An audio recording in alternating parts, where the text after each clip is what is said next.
Good morning, good morning, good morning mga ka-solar. Another day, another video po tayo. Yan po yung mga panel ko na 100 watts po. Naka-series po yan.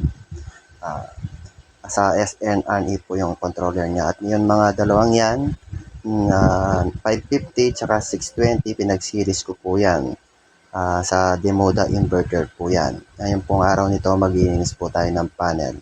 At may extra po tayo dito na isang panel at gagawin ko yan na 2S 2P po. Yan, pagsasamahin ko rin yan. Nagkulang po yung PB wire po natin. Yes, good morning. Ito po, update po natin kay Demoda. Dalawang linggo na po si Demoda sa atin.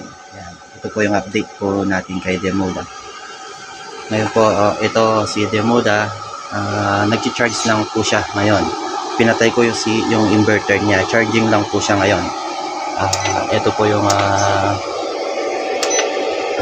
yung harvest po natin ngayon.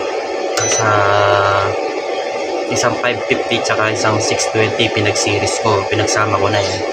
Yan po, 857, yan po. Yan po yung harvest po natin. Medyo makulimlim po ngayon. Kaya po ni Demoda na charging lang siya kahit na hindi umaandar yung load side niya, yung inverter. Sa SNRE po, itong panel niya nasa 400 watts. Tigwa 100 watts na apat na 100 watts.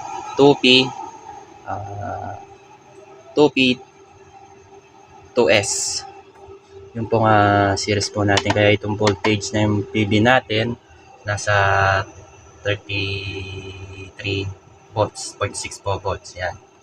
Nagsasama po to para kargahin po itong battery natin. Yan.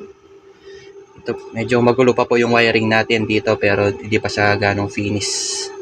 Ito po yung BMS natin po. Gamit po natin si AC BMS po. Yan. May Bluetooth na rin po yung BMS niya. Yan po yung battery natin. Saka yung active balancer po. Yan. Hanggang dito na lang po.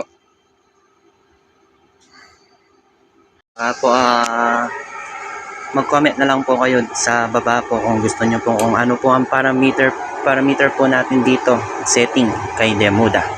Yan po yung harvest ulit po natin. 624 watts. Saka mga details po dito. Saka ito po, kung ano pong gusto nyo pong malawan dito, kung bakit meron po tayong ganito. Yan. Comment na lang po kayo sa baba. Tapos like and share na lang po at subscribe at pindutin na lang yung notification bell para sa susunod na video po natin. Okay, bye-bye!